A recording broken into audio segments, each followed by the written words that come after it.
मुल्क में फी तोला सोना कितने रुपए महंगा हुआ, आइए जानते हैं।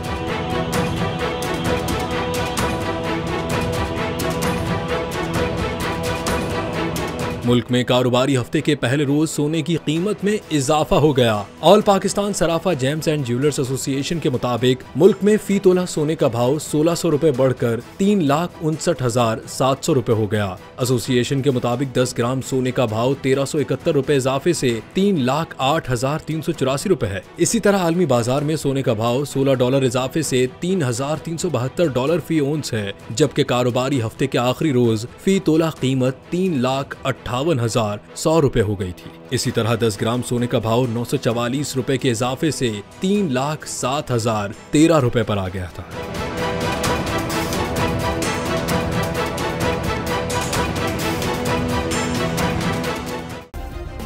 सब्सक्राइब करें और बेल दबाएं ताकि कोई खबर रह न जाए।